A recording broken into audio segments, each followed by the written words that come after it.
Hello and welcome to another midweek dev hangout. This is 11th of February.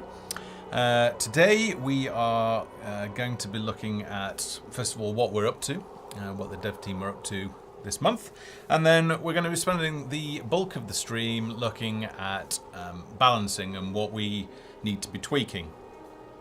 And then we'll also be looking at some of the artwork, some of the concepting, some of the character work that's going on. So hopefully it should be another interesting stream.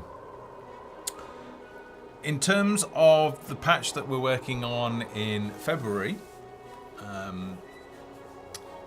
we're freezing content and mechanics, and by that I mean we're not going to add in new characters, buildings, anything like that. We're basically going to spend all of February bug fixing and performing tasks that will make the game more enjoyable and focusing on improving what we already have in the game, so that as players that have backed the game revisit the game, they're welcomed back into something that is much more enjoyable to play, and hopefully is a significantly playable and accessible game. Much of that work involves debugging load save, so we've been working on that on and off now for a couple of months. It's been accessible via the console for a couple of months. This month we've finally done a full test script, now that we know everything that needs to be saved. We've run through that once, and that's been fed in to Aaron, so Aaron will be working on that for the remainder of the month. And then hopefully we'll be able to add in load save to the UI and make that more available to everybody. And it'll be something that is stable and that we're happy with, which is probably the most important thing for load save. And until this point, we've kept it in console because we knew we were going to miss a couple of things. You know, there's always going to be bugs. It's a fairly complex thing. There are a lot of special cases and gotchas that can happen, and hopefully we've identified all of those and we'll be able to fix them. So I will be very pleased for us to get that out, and I'm sure you guys will too. Now, when I say that all of the content, we're not adding any content or mechanics, that doesn't mean to say that all of that work isn't continuing as usual. So I want to spend a little bit of time showing some of what we've been working on. I'm waiting for some of the team to come online, so they start their, because we're based throughout the world, everybody starts their day at different times, although everybody sort of generally starts about now, and then they'll be able to send me sort of the latest images of what they're working on as we're live on stream. But the first thing that I want to take a look at is, I'll just jump across to Unity. And this is a work in progress of Mordic, who is the Lord of the Plane of Shadows. So if you have played the Grasslands Easy Map, you'll have noticed, well, hopefully you will have found the very early start of the Desecrated Cemetery. Oh no, the Desecrated Cathedral, I get the name right. Beneath there, there will be the sort of the undead dungeons that you'll be able to go into. And then the boss in there, so the boss and leader of the Withering Dead, who are one of the first factions that we're working on, Mordic is the leader of that. Now we also have Lilith, who is Mordic's right-hand person. So she, if you've seen the Necromancer, I think it's devblog 15, I think, something like that. And we did work on, you might know her as the Necromancer, and she's been in the game, in the editor for a while, and actually in the game for a while, but she is actually Mordic's number 2. Now, opposed to the Withering Dead faction are the Glade folk, and if you remember, if you've watched the dev blogs, you might remember a sort of forest creature with wings called the Earth Mother. and she is the leader of the Glade Folk, and the Glade Folk have a hero as well, which is Melody. That's a working title, and I will discuss sort of progress on that, share a few concepts, and then perhaps next week we'll be able to show you progress on that. So, Mordek and the Withering Dead. This is a work in progress. We're still working on sort of animation effects. We've got the sort of all his special abilities to do. So, like any of his special attacks. If you remember Sir Gregory from the dev blog and the visual effects on his attacks, most of the bosses, heroes, and the behemoths will have visual effects to go with them like that, as well as sound effects. So that is what we're working on. We're also doing some shader development as well at the moment. This one doesn't have it, but we changed the shade, one of the shaders for Sir Gregory to get his armor looking nice. We're doing some R&D on this on Mordek. Mordek's a little bit more complicated because he's got alpha transparencies as well, alpha cutouts. So the work is continuing on that. But I wanted to show you some of the content that is coming in future patches. So while we're frozen the content for this patch, the team is still working on a lot of the RPG content. Now, the RPG side of the game is something that's not really there at the moment, and I appreciate that a good chunk of players who've bought the game so far have been attracted by the fact that we'll have, you know, a city builder with a fleshed out economy, but also you'll then be able to use the economy to fund your hero party. And that content is really tied with all of the biomes that we've been creating, so all the kits for the editor so that we can actually create the worlds. So now we've got grasslands and swamp and snow, and the classic dungeon kit, which we will then expand into cave networks and things like that. Part of that also is characters, so we are working on the faction characters, and now the factions are very much part of the storyline, and judging by some of the comments we're getting in the survey that's just sort of gone live the last 2 days, there still seems to be some misunderstanding about how we're going to get the feel of campaign into the sandbox game. The best way for us to really communicate that is to just do it, and for that reason we are focusing on the grasslands, the Withering Dead, and the Glade Folk, and the story that surrounds those two factions. I'll just catch up on chat, 'cause I've been talking a lot.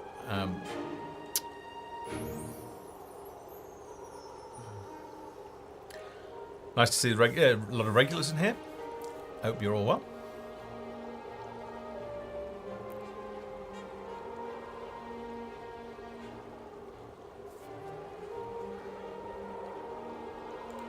Let me just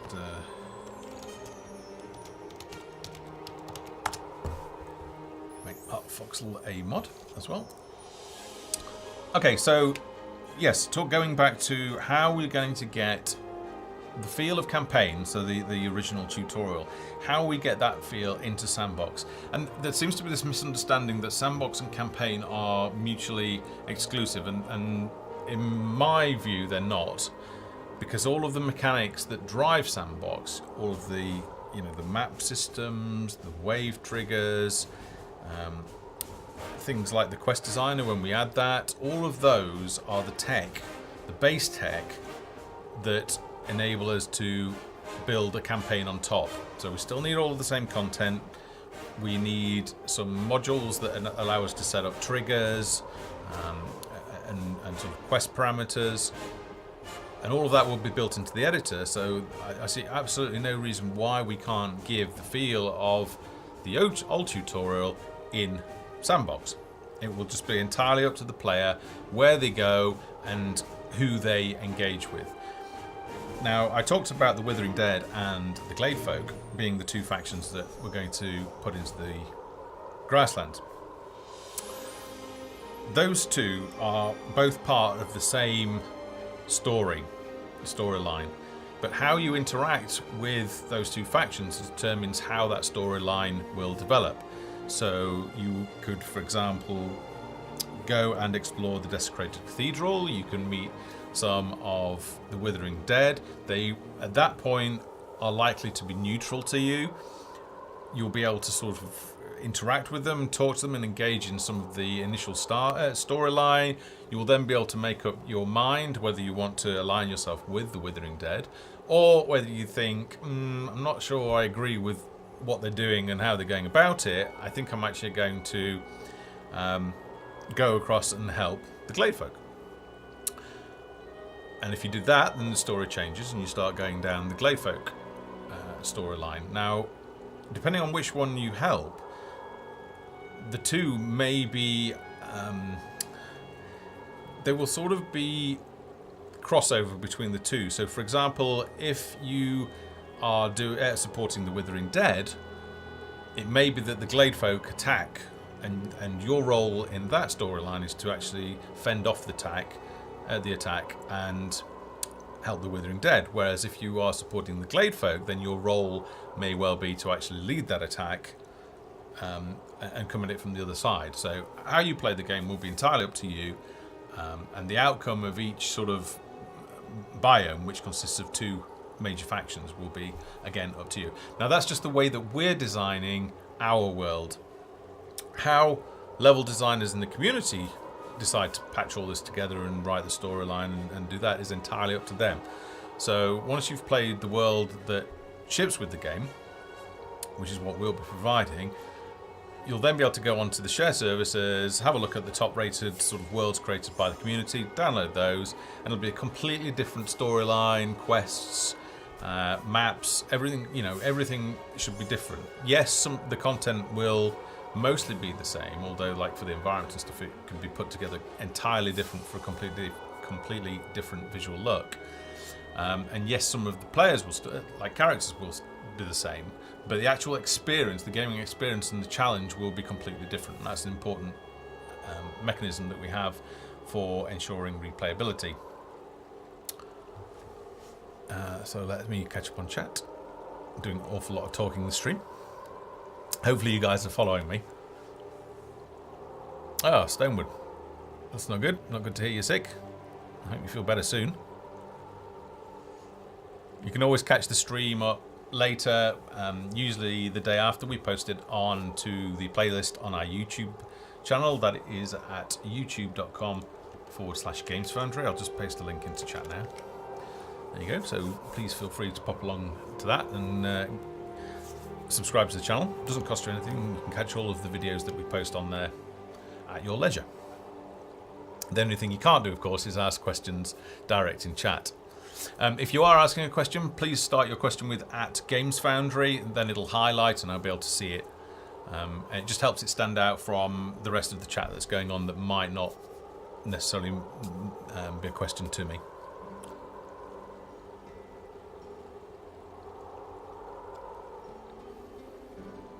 Yeah, so really what Folktale is, how we see it, is it's a town builder, village builder. I'm not going to say city builder because it's not a game like SimCity where you're building a huge metropolis. This is very much about a small, personable village that grows into a town. And the characters that are in it and the stories that they get involved with. So it's a town builder RPG game that plays like an RTS. So in terms of the RPG element, it's got loot in there, it's got character leveling up, it's got gear on characters that you can equip, you can change the weapons out and actually see the weapons change on the character. You've got storyline, I mentioned, you've got chests, there's a whole load of loot that's on the website if you go to the game guide that's on the website. I've updated that again this week. That gets updated probably on a weekly basis, I would say. So you can check out some of the content there's a lot of loot that's going into the game. that may not be immediately obvious. So there's the RPG side of the game, and then I say it plays like an RTS because you take direct control of all of your villagers. A lot of other games in this genre, you're sort of very standoffish and you say, oh, well, I would like them to do this. But you don't actually directly command us and as such.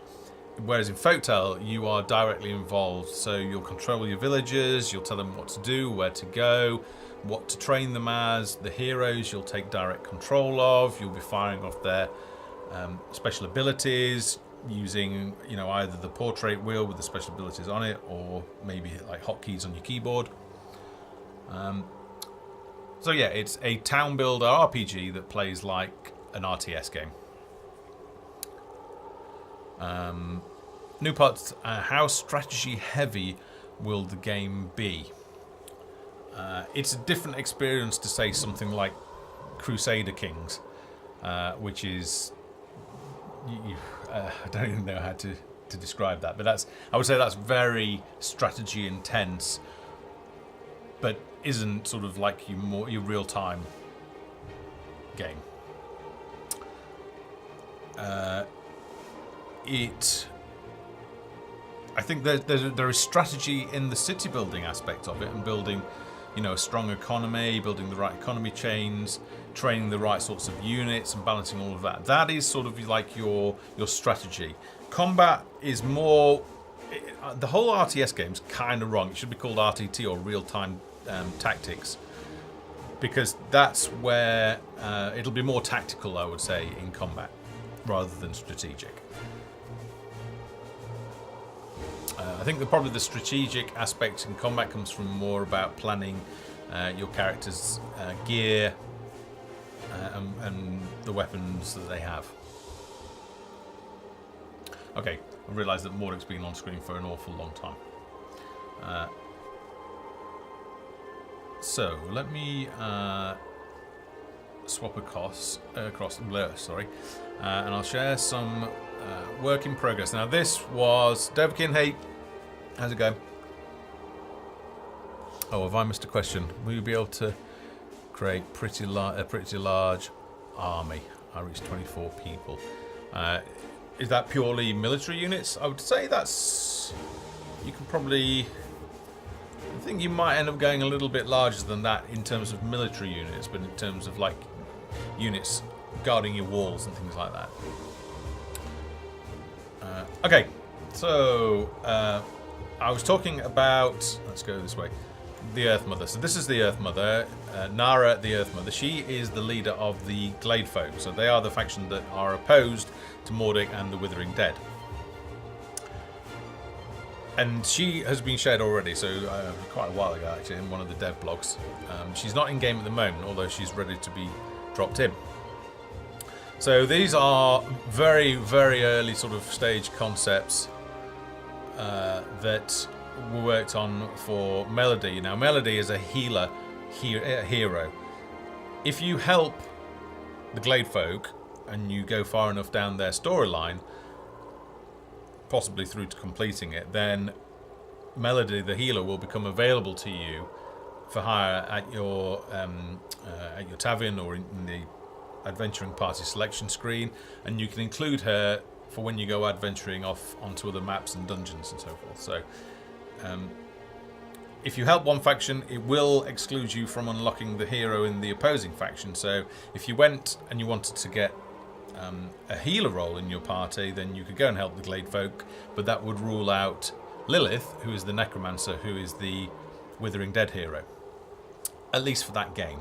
So if you then play through again, chances are you'd probably want to play and help the other faction and get that hero and play around with that hero, and then on other playthroughs, if you want to play through again, you can mix and match your party, find new mixers, new party dynamics. So yeah, there's a lot of replayability there just in one world alone. So we this was an interesting one, this character, because we sort of thought we'd got there, and then when we got into the implementation of it, so the modelling and painting of it, we didn't quite get there. And these concepts get quite a lot of feedback. They get feedback from the from our animator in terms of what geometry will work and look right and deform properly and how it needs changing. So for example, like this dress was a little bit too balloony, so things like the staff would actually end up coming through it. So all of that gets changed. This was sort of like a very early model paint over, which it was okay. It was still on brief, but it started to go a little bit off brief and move away from like this sort of style. This is a little bit cutesy. So we moved away from this. So anyway, we all sat down on, when was it? Tuesday. And we revisited where we were at. We did some repaints, had a little bit of an art team sort of discussion on it, and now we have gone back into production, and we are making sure that hero looks fantastic. So melody is being worked on at the moment. If I jump back, Mordek is at a later stage in development, so he is now at the visual effects stage. His animations are done. He's just getting sort of the visual effects, the sound effects, those sorts of things worked on. Noop's asking, will individual villagers have some kind of traits or characteristics, or maybe even moods? Yes, I hope so. It's certainly planned.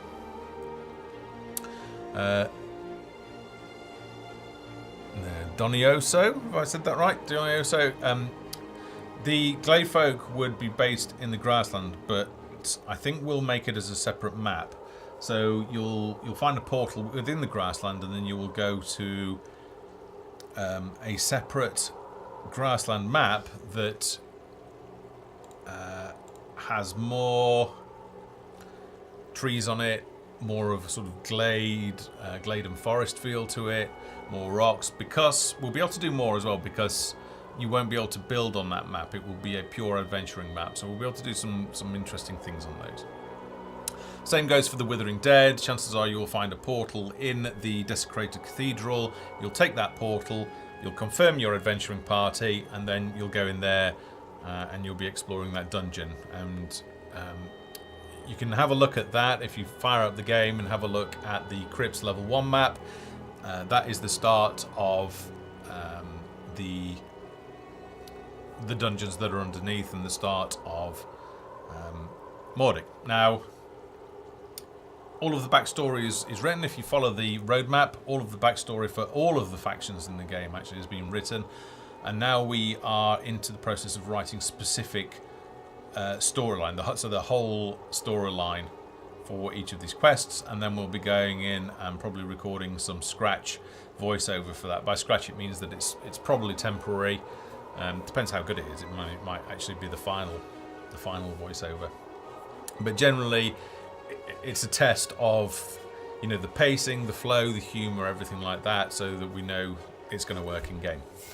And then we'll start putting all that together, and we'll get the first sort of starts of our quests and the first feel of storyline, and hopefully when players are able to actually play that, they'll realise that there's nothing to be concerned about in terms, they haven't lost anything from the old tutorial. Much of that flavour has come across. You know, the vision is still very much intact, but we just need to do it. I think I can say and post in the forum all day long, but I think, you know, ultimately we just need to show it, and I think that will communicate instantly what the final game is going to be like.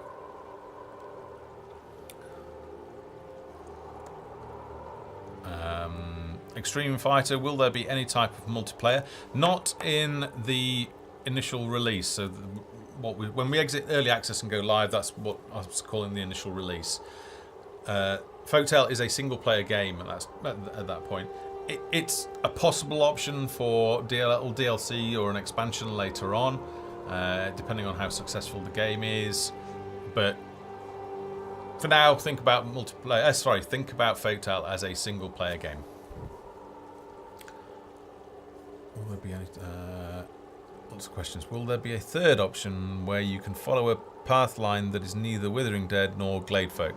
Because that's the only issue you have with games like It's going on why no third-party neutral path.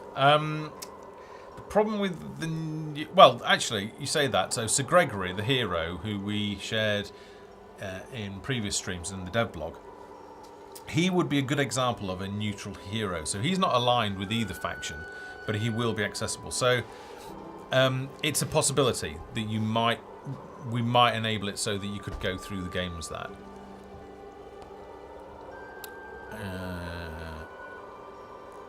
Do you still need to maintain your town when you are in the dungeon map? No, you don't. So why load save is so important and why we're doing it now is because it's a precursor to portals and loading into adventuring maps. Because what we need to do is we need to snapshot the state of your village, which is essentially a save. So we save the current state, you jump into the dungeon. You're not going to be distracted getting called back because of problems in your village, because that would just be a pain in the arse and it wouldn't be enjoyable at all. So we'll essentially pause your village, you'll go and do the dungeons, you get immersed in that, then you'll come out with having found something that's going to help you back in your village, and then you'll resume your village.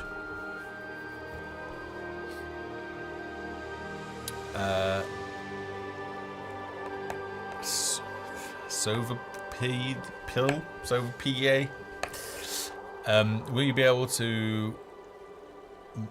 Will you be able to build in exterior maps linked to your homeworld?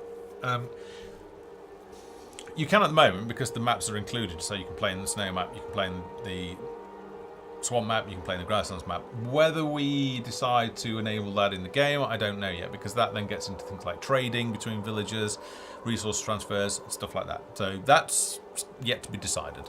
Right, I must get on with the stream because I'm sure you guys are sick of looking at Mordic now. Okay, so let's minimize that, and I wanted to talk about weapons. Now, this is a concept. So we have, in fact, let's just fire that up. Let's pull up onto the, let's pull the website up.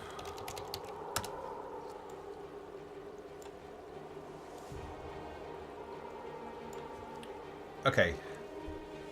If we go to items, go down to weapons. Oh, I've changed the website slightly because we're getting quite a lot of loot now, and it's only going to continue to grow.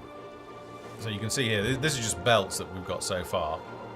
So there's quite a few different belts already. What I've done is you can actually then filter it further, so you can just choose to see armor by a certain material, because they're usually usable by one profession and one or two heroes. If you guys just hold off on your questions just for a little bit, because I need to catch up and actually show a bit of content, and then I'll get back. So if you just hold fire for a couple of minutes and then ask again.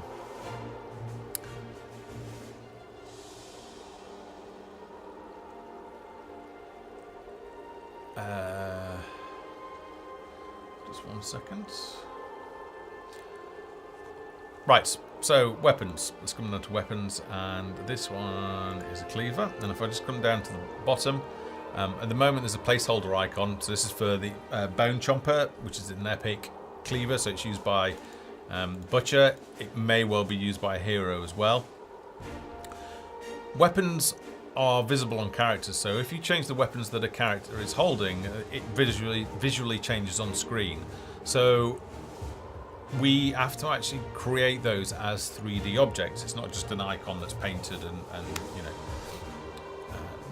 it can be dropped into the game quickly. So for the weapons, we have to concept them, then they have to be modeled, UV'd, and then painted, and then they can be imported into the game. So that starts with a concept, which you can see here. So this is the concept for Bone Chomper, we call it? Yeah, Bone Chomper. So that then goes into be modelled. So this is the in-game. We tend to create, so this looks like very high contrast, and this looks kind of very low contrast. We deliberately do that and paint the values within quite a constrained range, because it's much easier then to adjust the contrast level if we need to when we've got more headroom at both ends of the contrast at the both ends of the value spectrum, so we can increase the contrast and make it pop. It's kind of a lot harder to work the other way around. So that is now ready to drop into the game. And what we'll do is, once we've actually modeled the piece, is that we then use that to generate the icon. So we work slightly differently with weapons.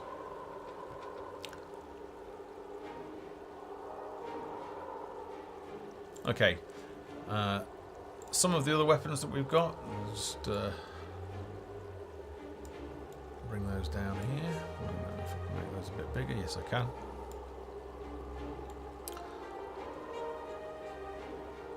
So this one is Magnumus. I'm pretty sure that's the broken bottle. So this is what the innkeeper used. Let's just move that over. Yeah, Magnumus is the epic broken bottle. For the innkeepers to fight with, we have a wand, which I don't think is in there at the moment. Oh, it is. It's Ice Finger. Yeah, so that'll have some particle effects on it. The Warhammer, so that is Siegebreaker. No, is that Siegebreaker? No, it's not. Or is it? Might be that I... No, maybe that's a hammer. Let's have a look. Oh, that's the Watchmaker. Yeah, right, because it's got the thing to... the windy thing. Right, yeah. So that's the Watchmaker. We've got an epic rolling pin, which is on the clubs, which is used by the baker. So that's the pie maker. And then we've got a dagger as well. So, and there are quite a lot of these that are just waiting to be dropped into the game. So that's not something you really think about. You know, I'm showing all these characters and everything, and at the end of the day, also a huge amount of work goes into not only the icons but also the props that get made as well. So let's close that down anyway now. Another thing that I can show you as well, this is the Chest of Horrors. It is a storyline piece. And if we go onto the website, let's see, the quest item. Oh, we don't have this. Oh, right. Maybe I didn't push that live then. Okay. So I'm not going to spoil the storyline too much, but this plays an important role in the Withering Dead storyline. So it's like a unique chest. Alright. So just giving some love to a couple of the team that I don't get a chance to show that much off in stream, but needless to say they're doing a grand job. Okay. If you want to check out all of the loot items, as I said, I'm regularly updating those on the website. Got all sorts of different keys that we've added on there. Oops. All sorts of necklaces and yeah. Again, this is all for the RPG side of the game.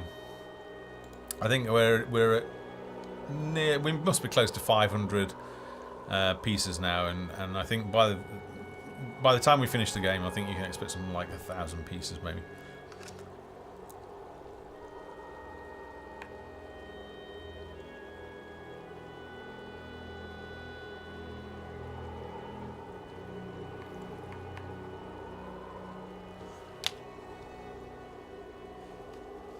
Just bear with me a sec.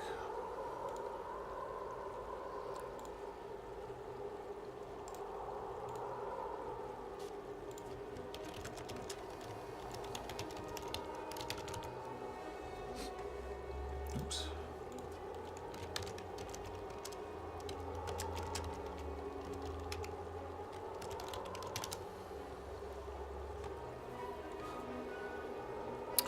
Okay. Have you missed me? I'm back. Oh, okay, right. Yeah, so Mystic Soup Dev is part of the dev team. I just had to check. I've just checked quickly on Skype. But yes, he is.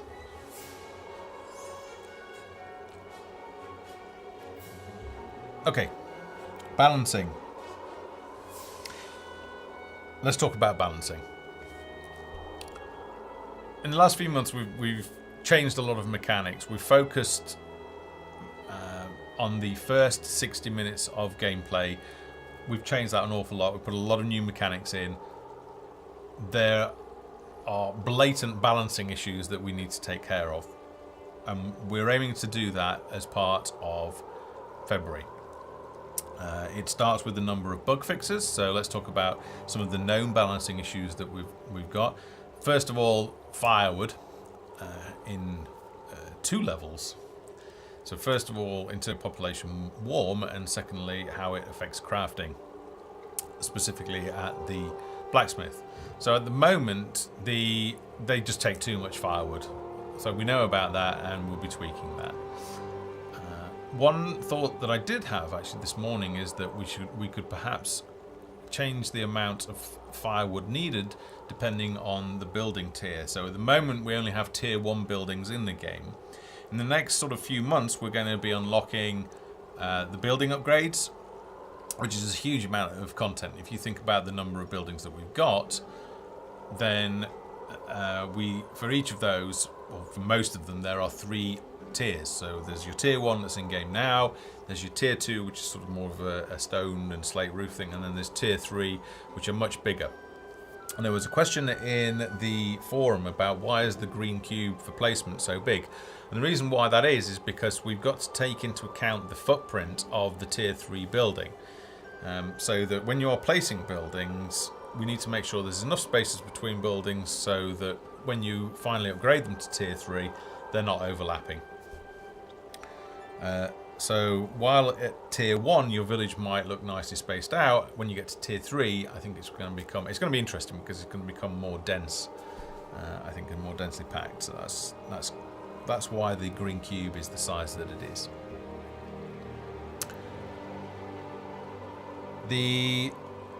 So we talked about firewood just in terms of how much they collect early on in gameplay.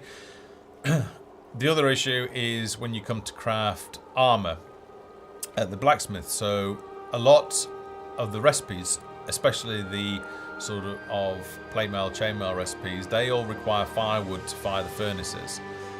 And pretty much always when you go to craft armor, you're not able to because there's 0 firewood in your inventory. Now there are ways to cheat it, but that's sort of a big ask for players that are arriving new into the game. It just confuses them, and more importantly, it frustrates them. And when you get frustrated in the game, you leave it. So it's important that we fix this. Well, not fix it, but get it rebalanced. The other issue that we've got is a bug with economic production. It predominantly affects bread.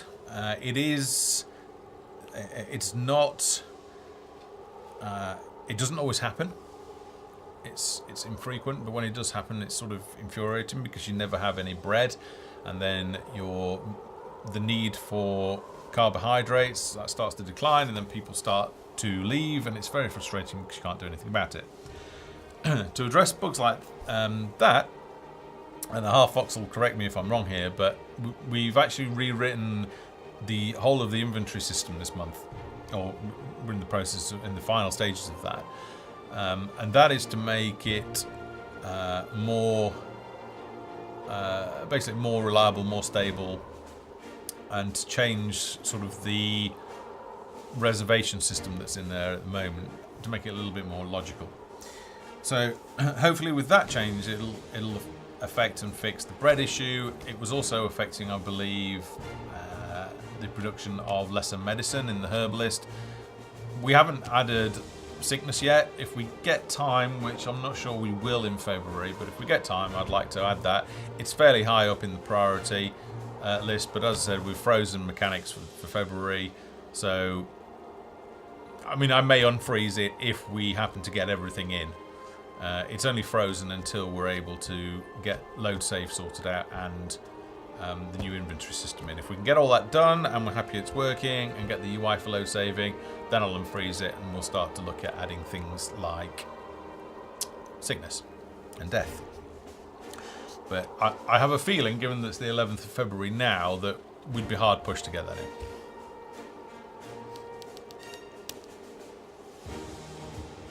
Oh, right, well, so apparently it turns out the bread bug wasn't caused by the inventory code, but anyway, lots of other things are better though. So that's from Aaron, our programmer. So straight from the horse's mouth. Right, should we get on? What I want to do in the rest of the stream is I actually want to play the game, and ignoring the firewood situation and the bread situation, I actually want to look at whether the amount of resources that are getting generated and the number of workers that are employed, whether that feels right. I want it to be an interactive hangout, especially this one. So I'm sure that you guys have got your own opinions on the balancing. I know there's plenty of activity going on in the forums. So let's go through it. Let's have a chat, and then we'll know what we're going to change in terms of the balancing in February. At this point, I will say, if you are new to the stream, then welcome. Please consider following us by clicking the purple heart that's just below the video on the Twitch video. That will follow the channel, and the next time we're streaming, Twitch will send you an email saying that we're about to start streaming. Alternatively, you can follow us on Twitter, which is twitter.com/GamesFoundry or @GamesFoundry. And again, we tweet on there when we're about to go live. So please do follow us. And yeah, thanks for coming and spending part of your Wednesday with us, or whatever day it is if you're watching on YouTube. So I'm going to play the hard map, mostly because I've played, I think, the grasslands and the swamp maps for the last couple of hangouts, so I'm going to actually play it.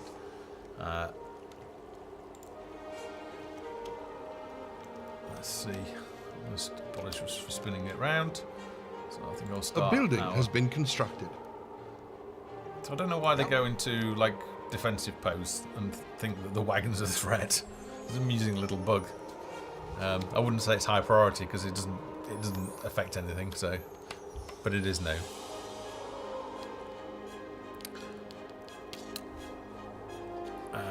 Donio says, asking, will you be able to hire mercenaries from other folks, well, factions? I don't think you'd be able to hire them, but if you have a very positive standing with a faction, we have the option of course, sort of donating special units to you, so that you could get, a small sort of party of wood imps or something like that, or a band of skeletons. Mechanic's suggestion: more starting resources. I had to send my people to gather wood in order to build stonemason in order to build them.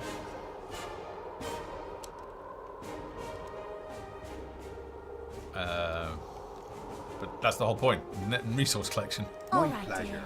So let's start. Let's grab one of these, and you On can my go. way. So we know about these bridges. They're a bit Alright, glitchy. For some reason, it seems to be mostly in. Well, actually, it's only because we probably use the bridges in the snow map. But it's a known issue. We'll sort it out in time. We also know about the issue where they walk sometimes. Let's go and find another bridge. So this one, for example, over here. For some reason, they seem to be walking on the riverbed and then they come up. So yeah, we know about that as well. So we'll be fixing that at some point. Before I can actually do any sort of monitoring for balancing, we actually need to get on and build some buildings. So the first thing that I'm trying to get is 25 planks so that I can build the woodcutter's hut. So if I just go up to the stockpile, we've only got 15 at the moment. This is something, having to keep on clicking up here to see your stockpile or pressing I to see your inventory. We really need a permanent sort of thing that you can pin to the screen. will make it compact and something that's always on screen. I think we're going to have to revisit the UI. I'm not sure at this stage.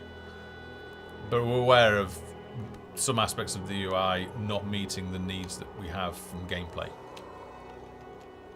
Okay, I'm sure we've got enough now, so let's go ahead and build our woodcutter.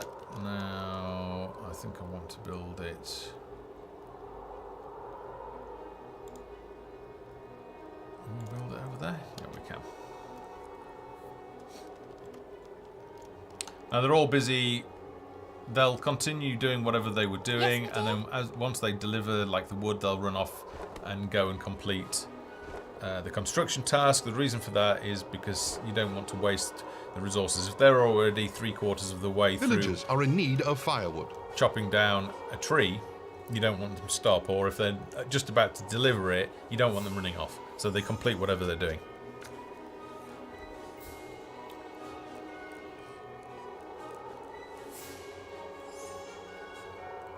Construction completed.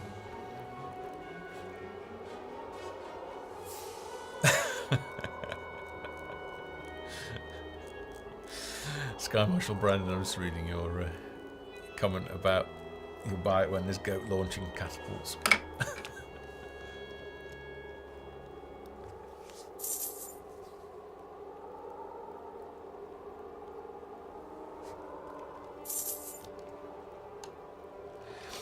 Yeah, so we've modified this map so there are a lot more trees added.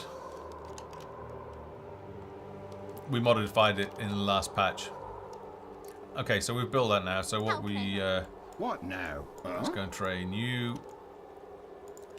This is another thing that we're going to change. So when you actually select a building, it's confusing at the moment. It's visually confusing at the moment because you've sort of got these things that look like buttons. And I've actually watched some of the Twitch streams that community players, they stream the game.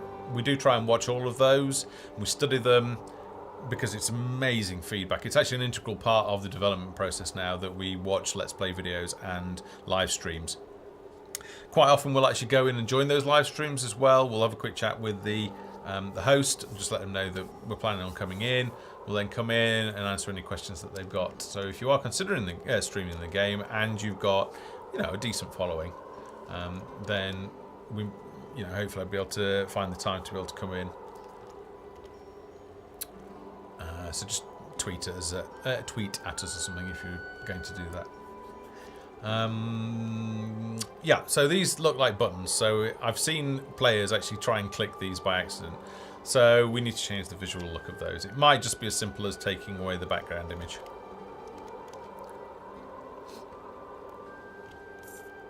Okay, so let's go and I think they're eating me out of house and home. I think I better send these guys back to... Okay. Yes, Petal.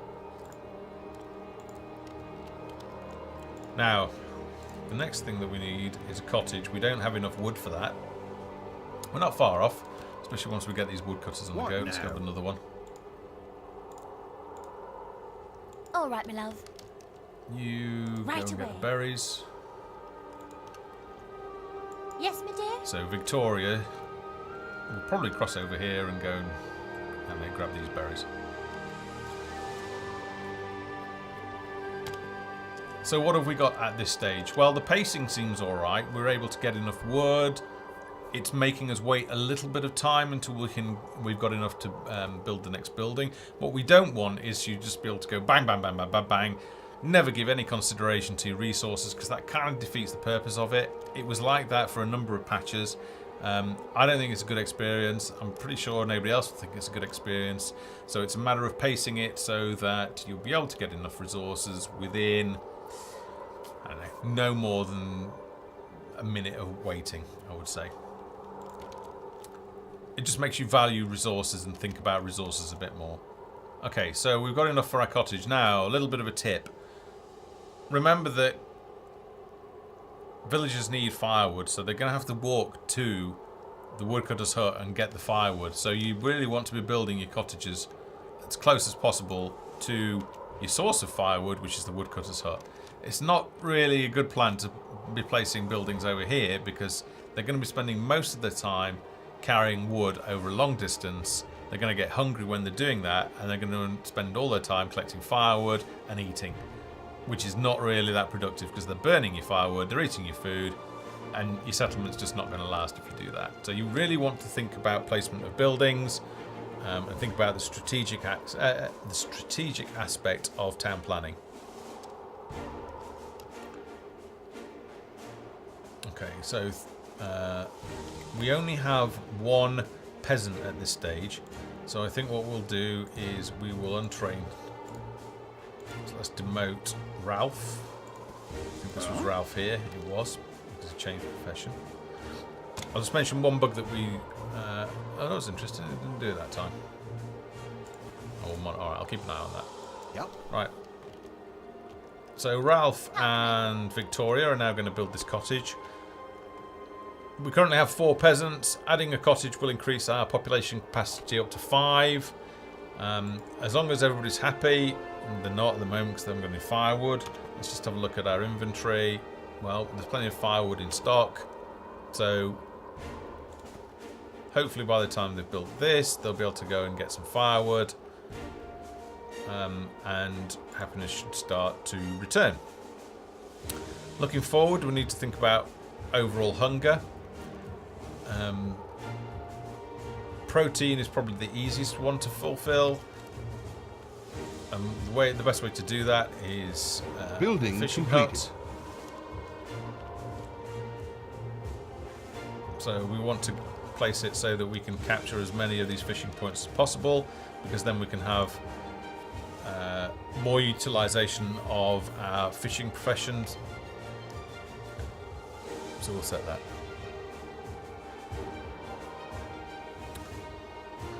All nice, but when you build a storehouse, they will simply ignore the woodcutter and do commute anyway. Yes, but early on, they don't. And the way that we'll be pacing it is that you're unlikely to want a storehouse because the wagon is a form of a storehouse. He's using the basic clothing rations. Something to do? Okay, so they're working on that. I think we'll rename it to Fishing Hut rather than Fisherman's Hut.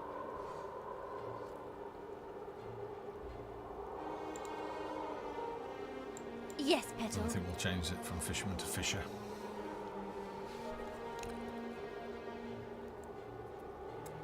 Ogni, it's changed an awful lot since we originally launched.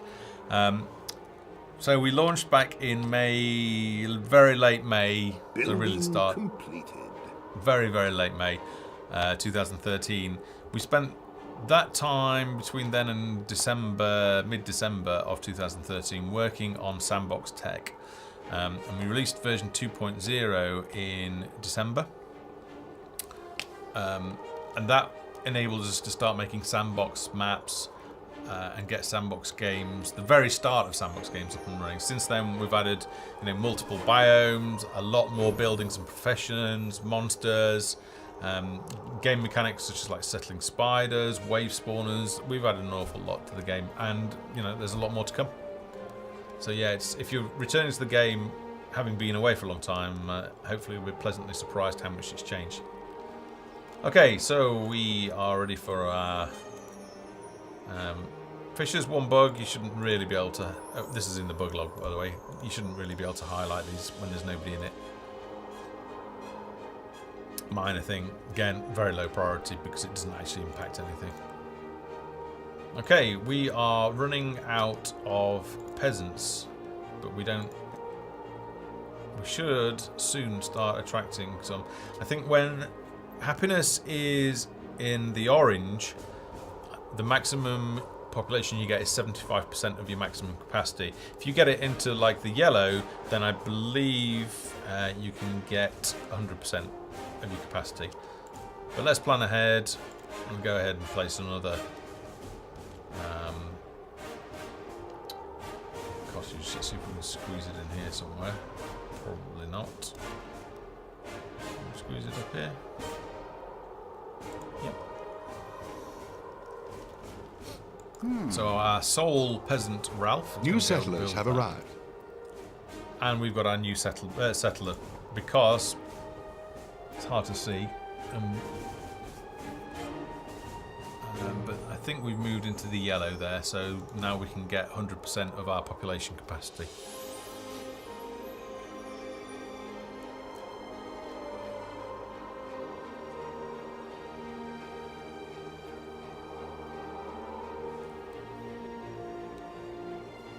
Okay, so there's some chat going on about one of the changes to the new inventory system, so that resources now have a physical location.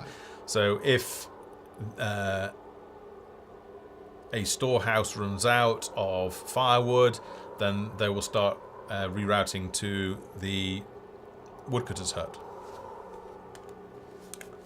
So again, playing into the strategic thinking behind how our village has attracted new settlers. All right, good. We're getting more settlers in now. Let's just check our inventory. We're starting to get fish. If I just have a look at the production, maybe we don't. Yeah, we've only got 11 fish or 12 fish. Does it say 12? Oh, that's an error. That shouldn't be there. We've got 11 fish, and I think production. Settlers have arrived looking for a fresh start. Production doesn't begin until you've got 20 fish, which we should probably explain. So we're just waiting for a few more fish to come in. Let's actually go back to all our inventory. We've still got some rations left, so we're all right for a while. New settlers have arrived. Disappearing is a bug. It's in the tracked bugs log on the Steam community forum, as are these. These shouldn't be in here either. Clear resources, 2 clear resources. So just ignore those for now. New villagers have arrived. Alright, so what I didn't mention, now we've got more than 20 fish, production has started, and it's removed the 20 fish, and it's given us 5 salmon steak. Now the question I want to ask in this stream is that a good ratio? So 20 fish give 5 salmon steaks.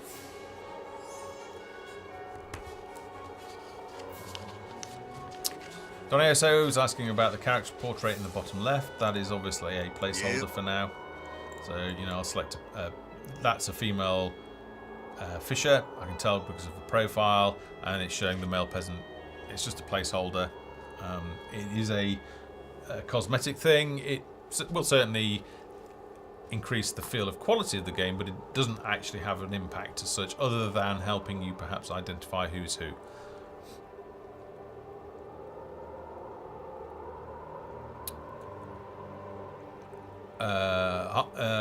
Sorry, Aaron, what's fixed in the latest version? Oh, right, yeah, sorry, right, I know what he's talking about.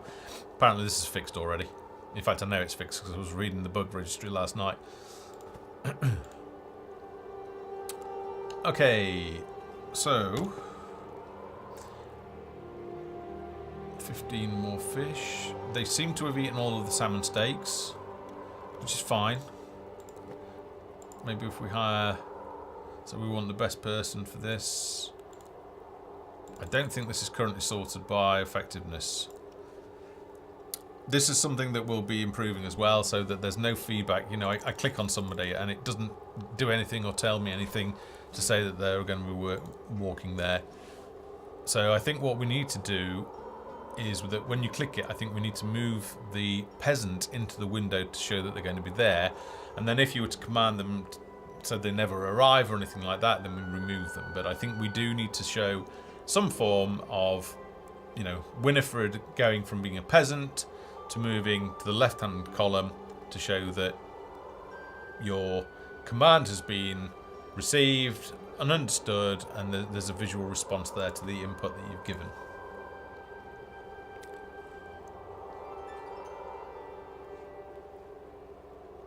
Just bear with me a second.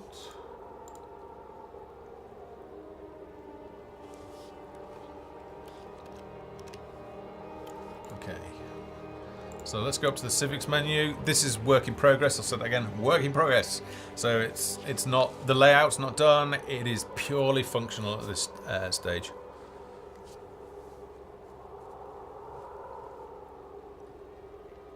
Right, so one thing I want to test is literally I want to overload our population. We've got 10 population, and I've made 4 fishes. So I want to see just how much salmon steaks we can get. And if we start getting a lot, then that's what we would expect. You know, we've got 10 people, 40% of our population are assigned to fish production. So I would expect to start amassing a good amount of salmon steaks.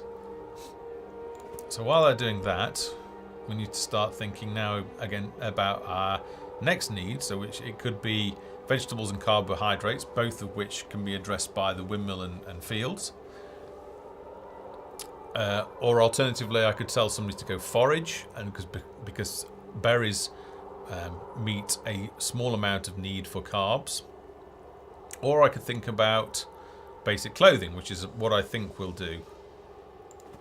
Being the hard map, I should probably think about some defences as well. So it might actually be worth me making a hunting lodge, which I think I'm going to do that because we can afford that now. Now I want to place that reasonably close to where all the deer are.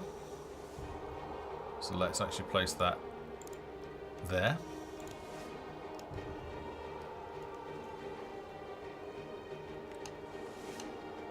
We did delay the timer of when the wolves come and make that a little bit easier. I think we also made the wolves slightly weaker as well, because in the first time that we introduced it, it was just insanely difficult. You just get wiped out by wolves arriving every sort of 60 seconds.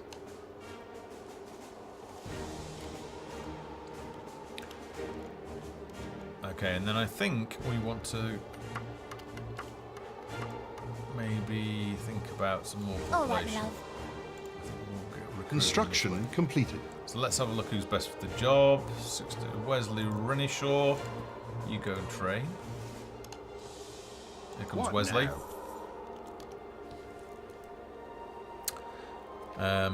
Stratigo Trades. Taylor has an insane productivity. One Taylor can support 30 people. Yeah, you're absolutely right, actually. That's something I'm aware of. It'll be interesting, actually, to see...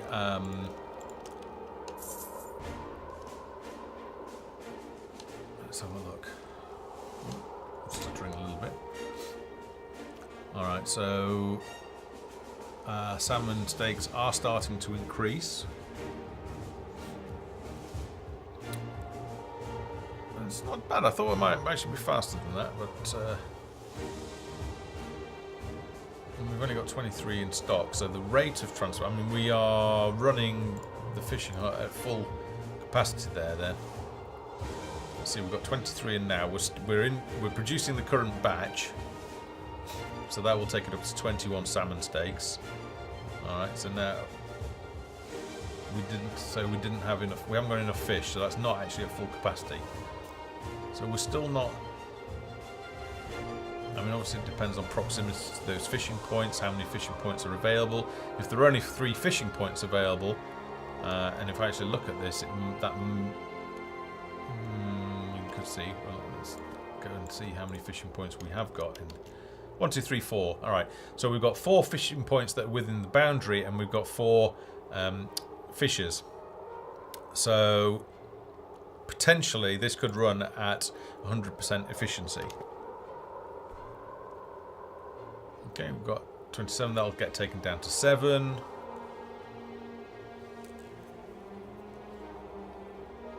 Now tier 2 fishing hut supports 8 fishing people, so that becomes more difficult to run at 100% efficiency because you need a lot of fishing points.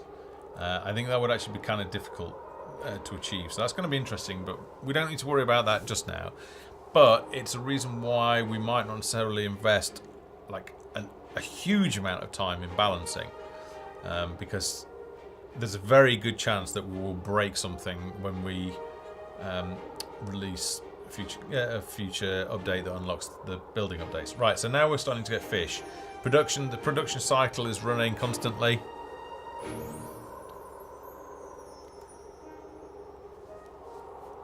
We've still got, right, okay, we've got rations left. That's the point, actually. Are they consuming our rations?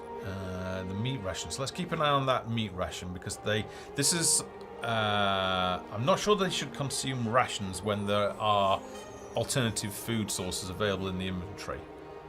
So rations, I think, should be, you know, literally kept for a worst case scenario. They're obviously eating salmon steaks, so that may be happening already.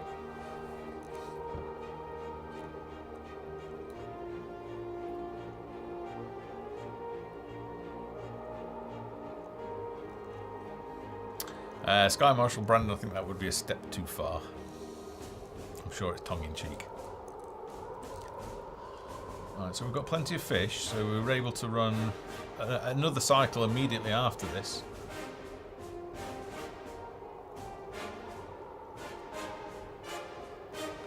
So this will take it down to 7.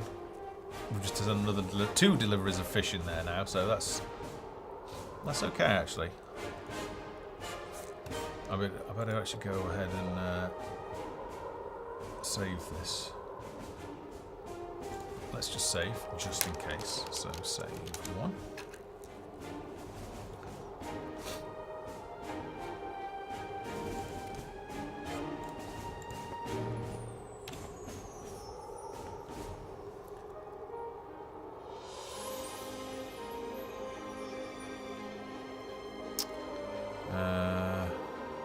Rainson, is the wheat production balanced as intended? My last player. So wheat is most likely. We'll have a look at that next. I think I'll build the weaver and the tailor next, and then we'll build a windmill. Although really, I suppose I should build a windmill. Alright, so fish seems to be running. Fish production seems to be running at full. No, why is that? Ah, right, no, it's not there, so it's almost running. I'd say it's probably running at what, about 90% efficiency?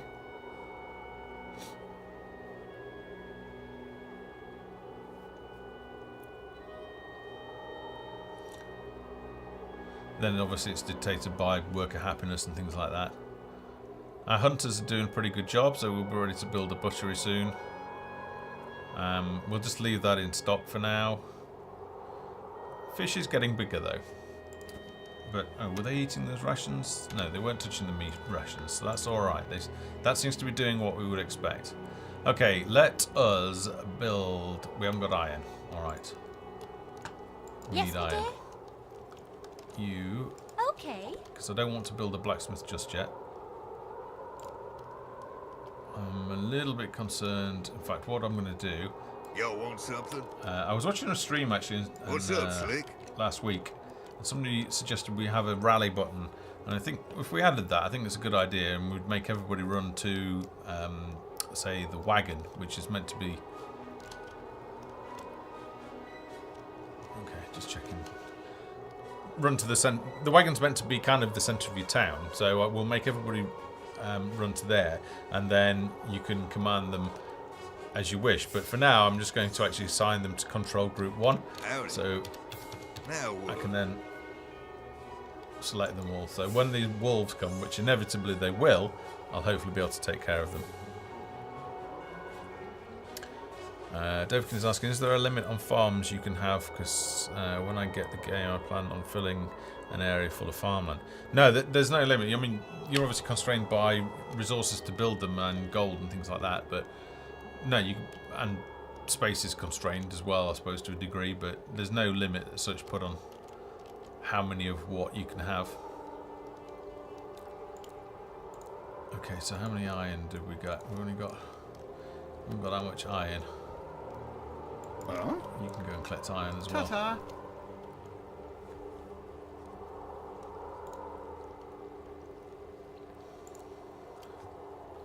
So we need 100 iron ingots, and we've got 90. So they are producing. Villagers are in need of basic clothing. I see you need basic clothing. But I need the iron. Alright, let's get to work. Let's start our food production over here.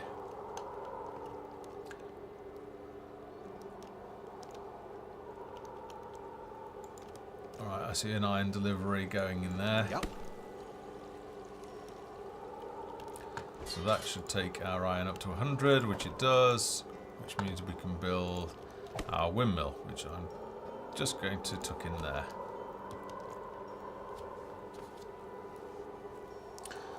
Building completed. See you, Mike. More noises. Musician who wrote all the music score to Sandbox.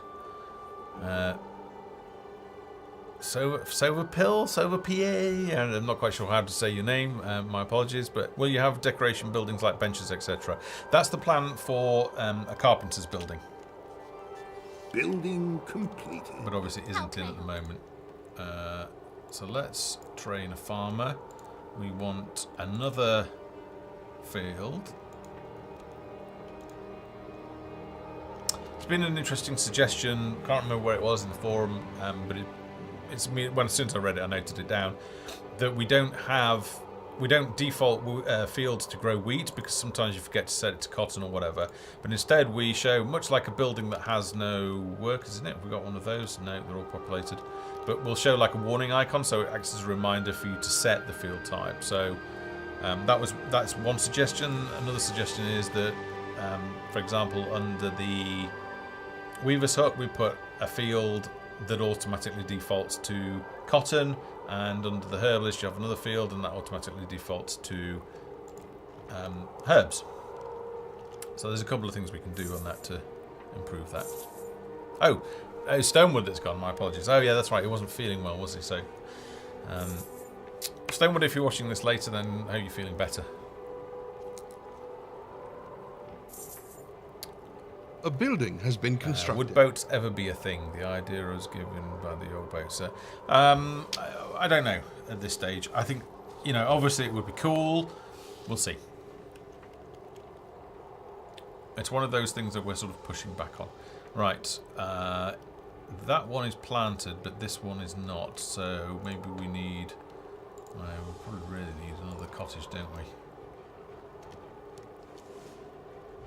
Let's squeeze a cottage in there, and then it's sort of equidistant between firewood and food, and right next to the store, the wagon. Trendane, good morning.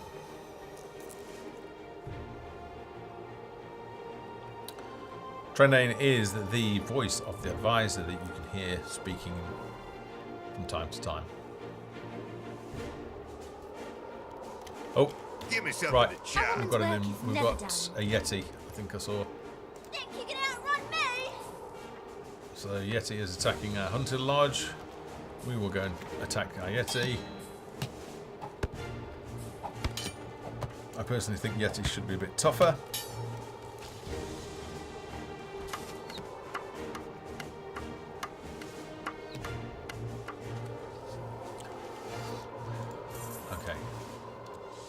Ready to Moving work. back.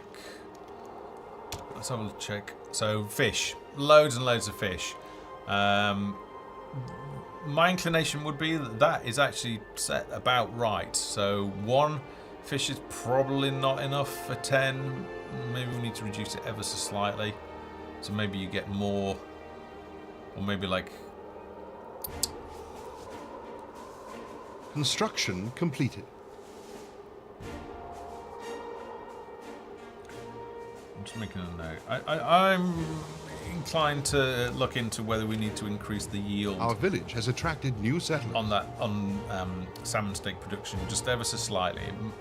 It will either reduce the amount that you need to do a production run from 20 to something a little bit lower, or will increase the yield from say 5 steaks to 6 steaks. But I think when you've got 10 people, you're likely to only want one fisher. Settlers have arrived looking for a fresh start. Because you need the rest of your population doing a lot more other tasks.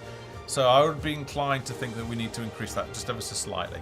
We do, of course, have to take into consideration that other sources of protein are available. So, for example, we've got 150 carcasses now, which is an awful lot. New settlers have arrived. So perhaps, well, thinking about it, what we do need to take care of is basic clothing. So let's now go and get our weavers up and running. So I'll build my field there because then I can repurpose it later. We want our weavers. New huts. villagers have arrived. which let's block that there. See if we can get another field in there, maybe. Building It'll be completed. growing on paths, but it doesn't matter.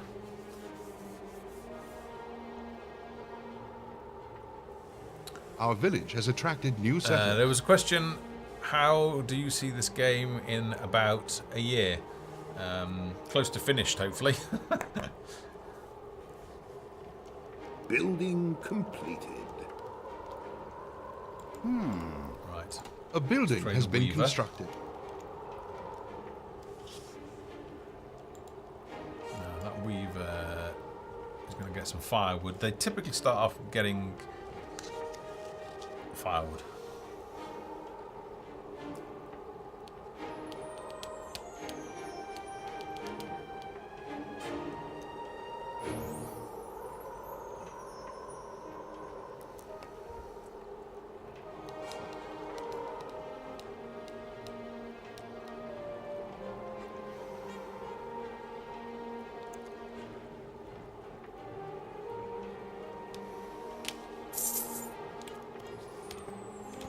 Oh, you see, I've forgotten now. He's gone and planted that as a wheat field, but I actually wanted it as a cotton field. So, you know, part of the dev team, and I've just made the mistake, so there's clearly a need for us to do something about that. And that happens regularly, so we need to implement something that helps the player remember to set the field type.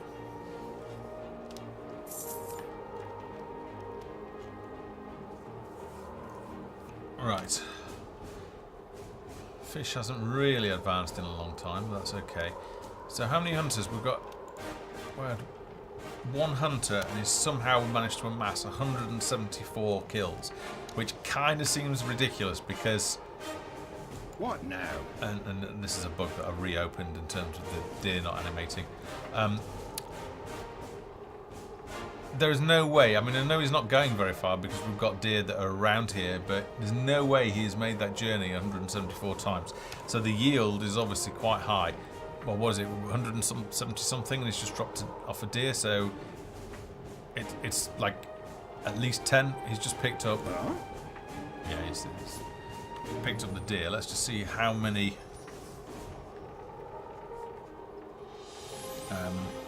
carcasses get dropped off.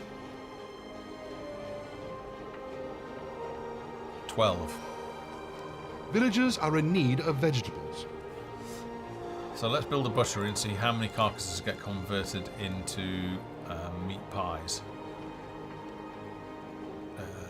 Butchery, wasn't it? Actually, we need to build... What do we need?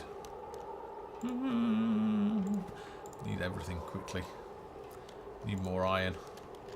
Something Come to on, do? get to Be right work. there, darling. Yes, You Petal. Busy, busy, Go busy. get some iron as well.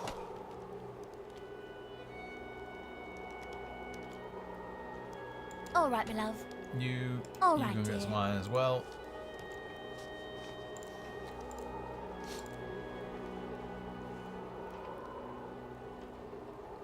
Yeah, I think we're getting to that point where we need a blacksmith. So let's see where I can build that. Probably not there, that's for sure. Yeah, it's a little bit far away from...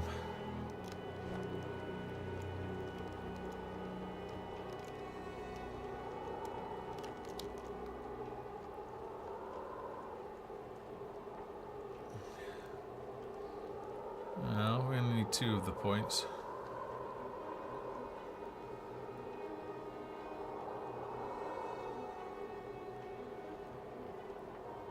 I'm just seeing how many there, and then I can research expanded boundary later.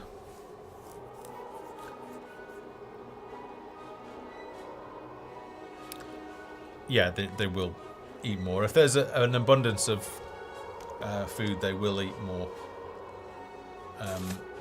Yeah, so we've got an awful lot of leather hides and an awful lot of carcasses too.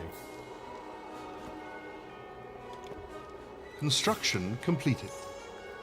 Right, so Yep. you guys, we've only got 2 work points, so you can go and work those. not much point in us training 3. I suppose we could do 3 in a little bit, because the blacksmiths will need to go and eat, and they'll be also walking for half of the way, so we could potentially get 3 given the distance.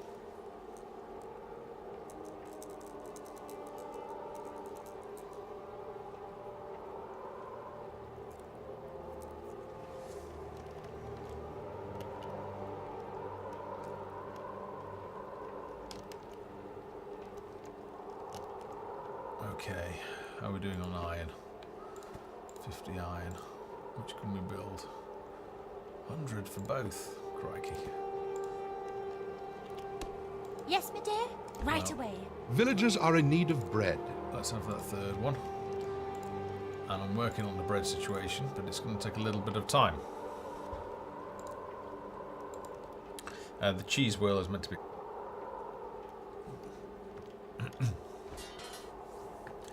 Alright. 69. I think what we'll do is reward these so we can get more output.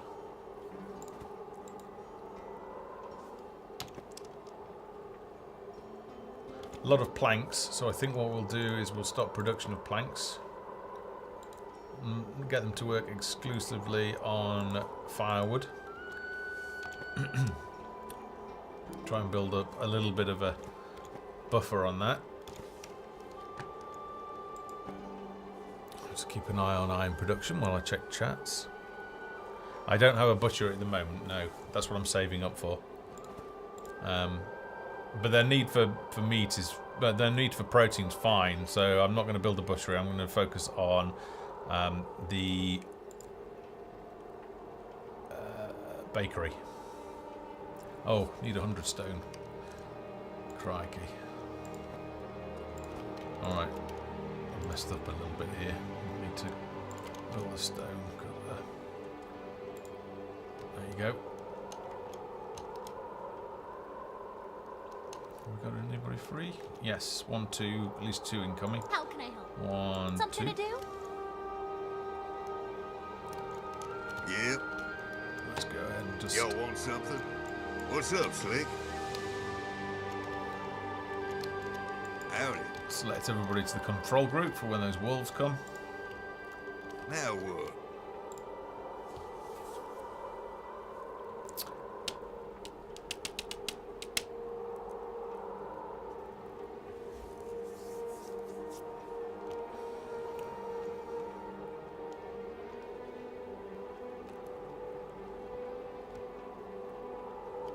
Building completed. Our village is under attack.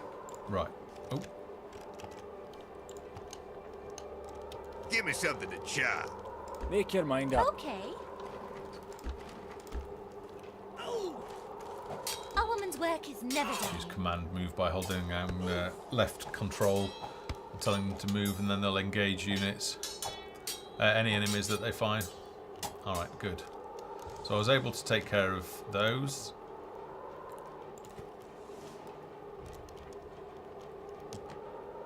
I'll just zoom out.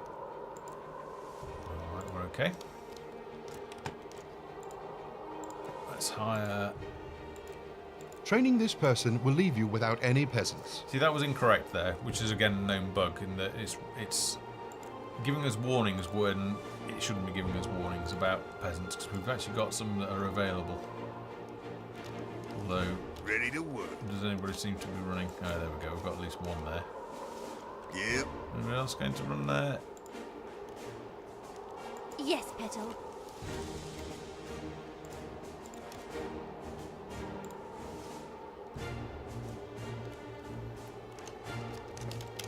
Let's just save that.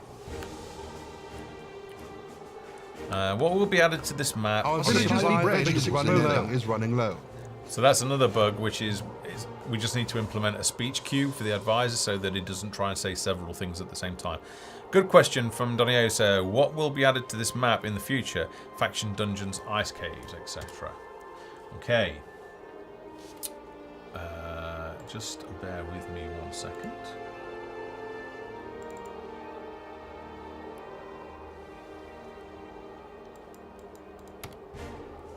So this is concept art. and a lot of these pieces are actually made. So it's looking like this at the moment. So we're working on an ice palace for the Glacians faction, and this will be a dungeon area off this map in the world that we're building anyway. So a lot of these pieces exist. We're able to build this right now in development. Let's move that along there. So it gives you some idea.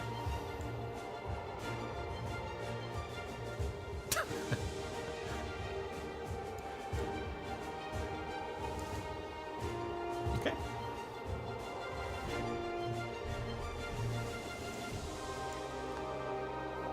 So hopefully that'll give you an idea. So each of these, there's likely to be a dungeon for every faction, or at least a. You'll use the classic dungeon set, and then there will be a theming kit that you can apply onto that to give it a certain theme.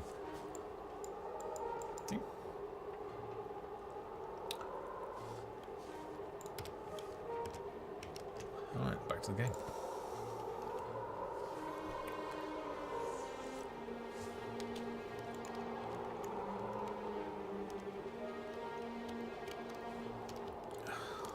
Far off are we from having... And we can have a butchery, but we don't really want a butchery. 20 and what? 100. Well, alright, let's go for the butchery then.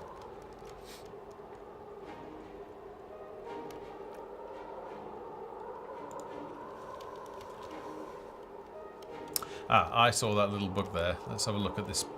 Yep, see there.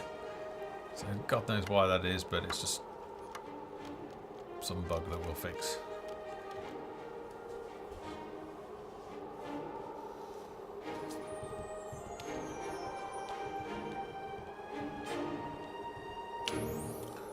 Okay. So let's check on time. We've got about 25 minutes left. I haven't been able to do much balancing. But I am able to save, which is an important thing, so I can resume this later. So what I want to find out is how balanced is the production of meat pies. And while I'm waiting on that being constructed, how is our bakery doing? Still slow on stone, but then we'd only have one stone cutter. All right, my love. I think we probably need to build a cottage. Building completed. Yes, my dear. Be right there, darling. Get to work. We can get food later. One thing we can do is fire a lot of the fishers. So let's demote you. Demote. Good. Alright, now these should all become available now. Something to do?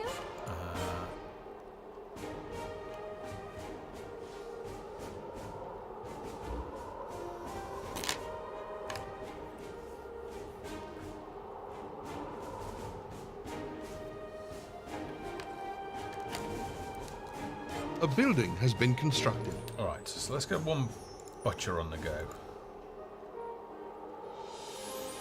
Settlers have arrived looking for a fresh start. Y'all want something? Get out of the way, get out of the way. All right, dear. What's up, Slick? Alright, good. Take care of the bear. New settlers have I arrived. must remember that. Actually, no, it's meat pies that they produce, so it's fine. Let's just find where our butcher has gone. So we'll go into the workers tab. Click find. Yes, Petal. Alright, here's.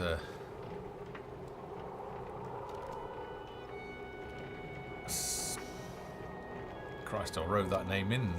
How do I say it? Sedene? A strange name. So Sedene is carrying a haunch or a carcass. Sorry for the spinning around. A deer carcass, back to the butchery. So we'll have a look. Let's open up the production tab of that, and let's monitor the production of that.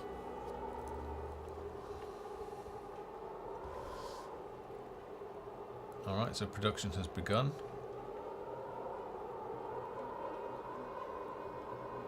Not quite sure why it's saying that it's got 138. I guess we could ignore that because the new inventory system, there'll be a physical presence, so I think that's misleading. So let's see how many meat pies are made. 3 pies.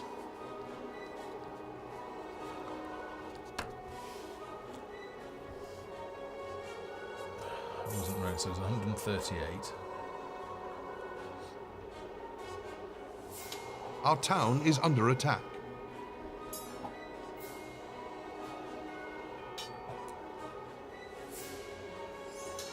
Whoa!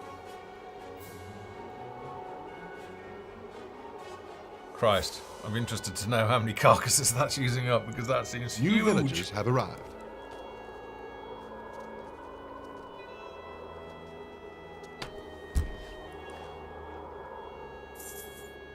Okay, I think there's a definite balancing issue there.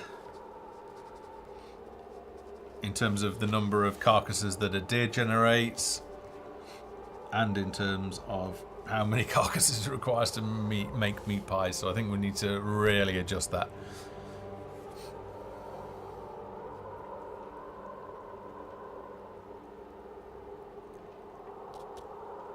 Okay, apparently on the bridges there's just a collider missing, so that'll be an easy fix. Wow. It seems like it needs something like, I don't know, 75 carcasses, possibly more, to make a 3 meat pies. So, yeah. Definitely something we need to change. Alright, that's the anti-kiting code, so when they're out of range they'll just keep returning. Just make sure that... Oh, that hurts. All right, my love. Alright, good. Maybe bears are coming a bit too often. So we've got 187 flour, which is doesn't seem that bad from what, three fields with 1 farmer. Seems quite a lot actually, if you ask me. Anyway, let's get the bakery down. Pop it up there. So it's close to the windmill. Yeah, I think the Yeti is definitely weak. And given that it's a sentient monster, it should definitely be tougher than a bear.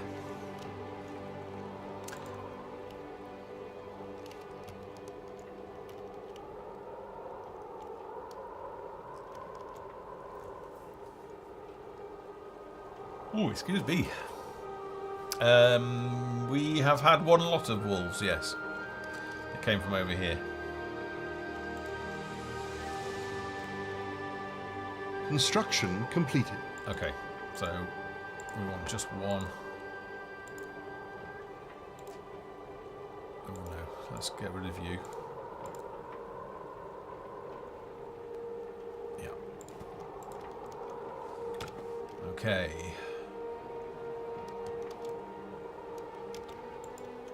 So Caitlin Merrybell, keep an eye on you and see just what you take.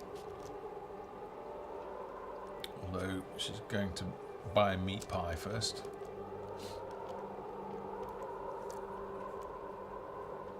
Salmon steaks are going down slowly. We only have 1 fisher. They're attacking our building. Right, okay, hang on. Now what? Give me something to chop. Ready to work. I'm gonna dig a hole in your skull! Go and Our get them, village guys. has attracted new Guys settlers. and gals. Yep. Whoops. I'm gonna cut you down to size, Y'all boy. want something? What's up, Slick?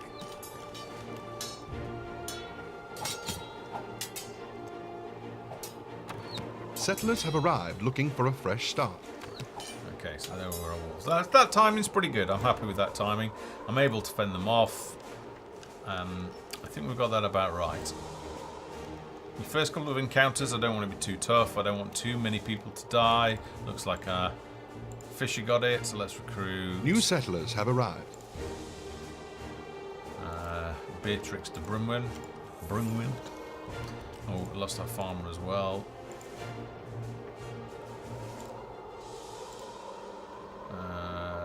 Helena Fairweather, here you go. You seem pretty happy. You'll do a good job in there. New villagers have arrived. It appears that we've just had the delivery of flour. So...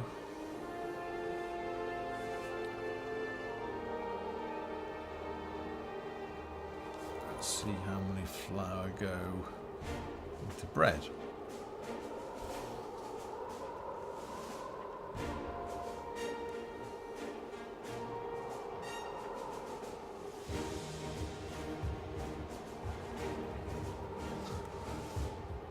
That's interesting. We've got 87 in... now this might be bugs, of course. We've got 87 flour. Alright, start again there.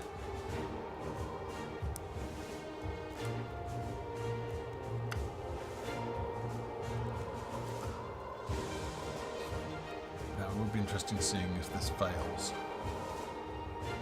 37, so that's, what was that, 50? I've forgotten how much flour we had in there. Oh, I'll get that value out of the code. But it seems a big problem. It seems like an awful lot of flour is consumed and not much bread is made.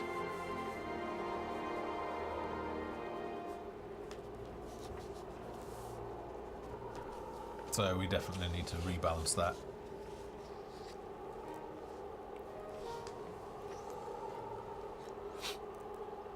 I'm surprised they've not eaten it all.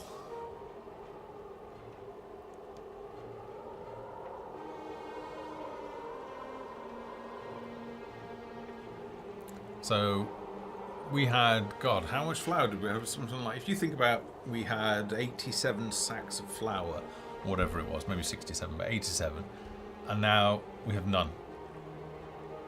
There's a problem there. We definitely need to balance that. Rainston, what is the boss monster for this biome? It won't be the Yeti, no. It's the Glacians, but we'll reveal more in time when we get to that.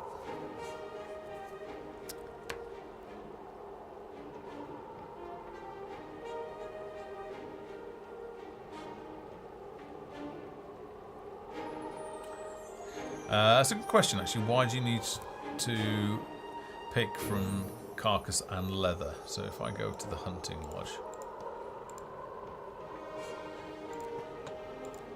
Oops.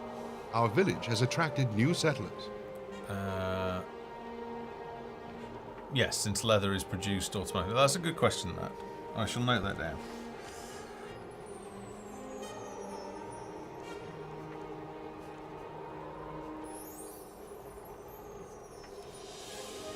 Settlers have arrived looking for a fresh start. It may be that we have to do it anyway because of how the mechanic works. But we'll certainly review that. So leather hides and carcasses.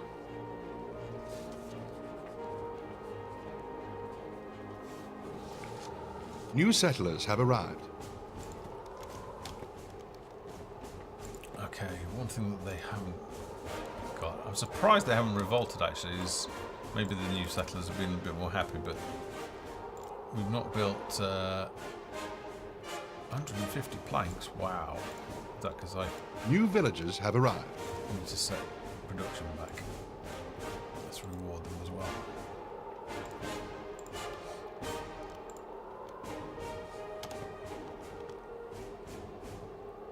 $116 stone, 94 iron. That seems right. There's nothing that looks wildly out Our here. village has attracted new settlers.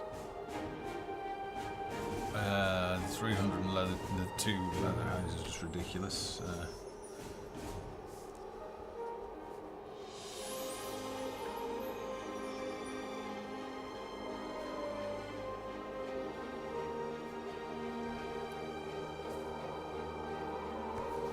Okay.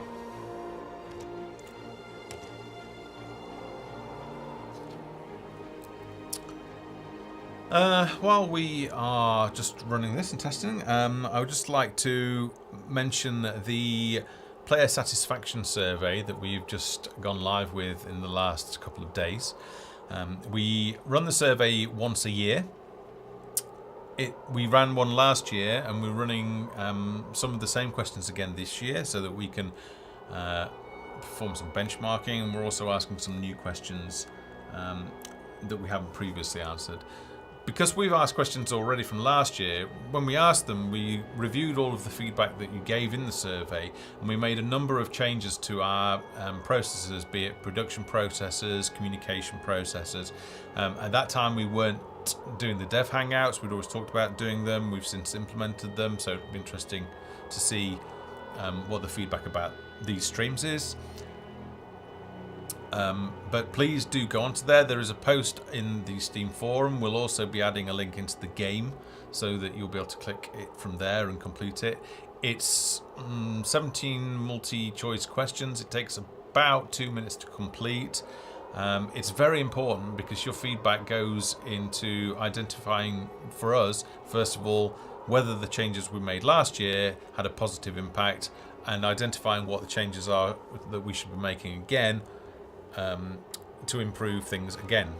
And that learning is something that not only affects Folktale, but it is learning that we can take into our next title to make sure that we don't repeat mistakes that we've made, and the things that we've been doing well, we do more of those things as well. So please do, if you get a couple of minutes, go and complete the player satisfaction survey. There's also an announcement on Steam under Folktale, so if you go on there, that will also have the link in there. We read every single submission, so I think the final question is a sort of free flow feedback, so you can type whatever you want in there. I read every single one of those, and I will be collating those, and like we did last year, we will be presenting the findings of that this year's survey in a blog post, so you'll be able to see what everybody else thought as well.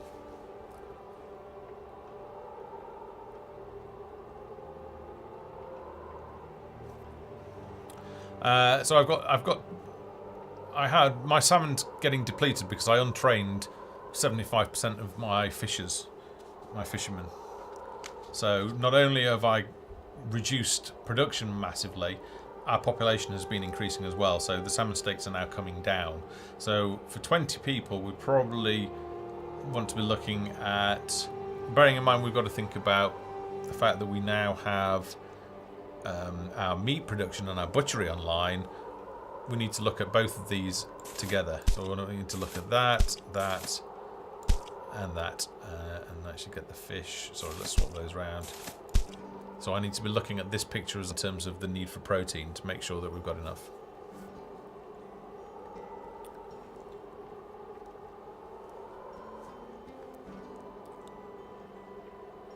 Leon's Yaw, don't worry about it. We post the Dev Hangouts on our YouTube channel. I will post a link to that now. Generally takes about 24 hours. Well, a bit less than that. But if you go to youtube.com/GamesFoundry, go down to the Dev Hangout playlist, and you'll be able to watch this and all of the previous, or most of the previous Dev Hangouts. If you're new to the stream, please consider following us at twitch.tv/GamesFoundry, or clicking the purple heart that's below the video. That will then, you'll be following the channel, and you'll receive an email from Twitch the next time that we're broadcasting. We do broadcast, or aim to broadcast, Wednesday of every week. If you miss it, don't worry too much. As I say, you can catch it on our YouTube channel. Alternatively, you can catch us on Twitter, and we tweet on there when we're about to go live, as well as all sorts of other interesting news like patch releases. So if you don't really like going on Steam so much and monitoring there, then you can follow us on Twitter if you are that way inclined. Okay.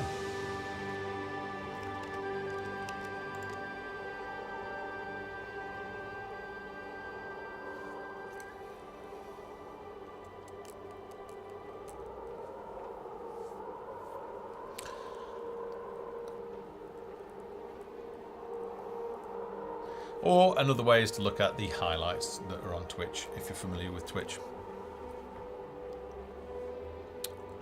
Okay, so I'm comfortable that we've got a number of areas to point out. I'm happy with the difficulty level of this. I think we could even possibly up it a little bit, because I've been talking a lot, not been paying a great deal of attention. And we're still here, we're still alive. You know, we've got a population of 20. Now what? What I will do, let's just save that to 3.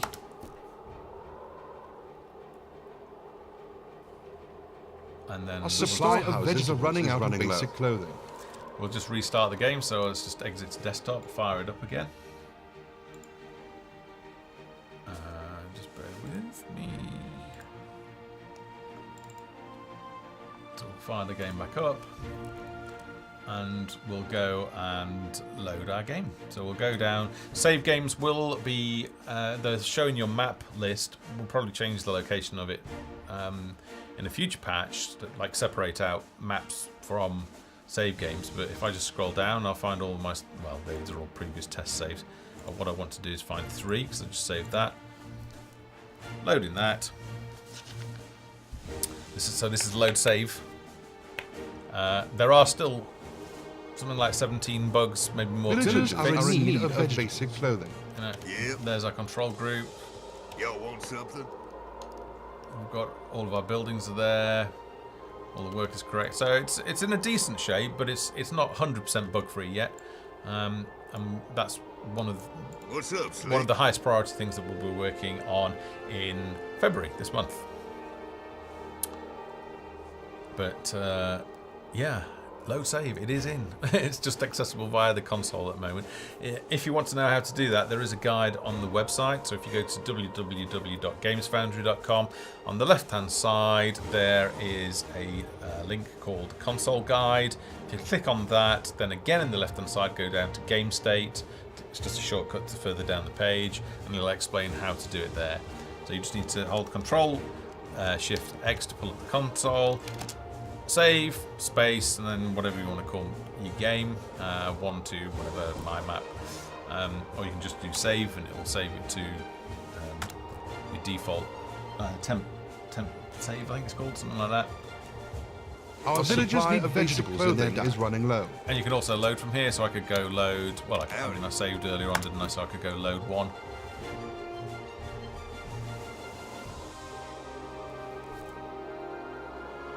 And there we are. That's the much earlier version of our city. And then if we go Control Shift X again, load 3 was the last one. Yeah, Foxel's just posted it in chat as well.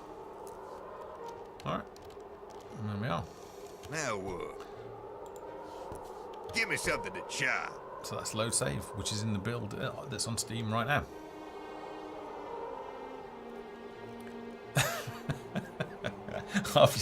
While you were doing the survey, half your town was killed by spiders. Oh well.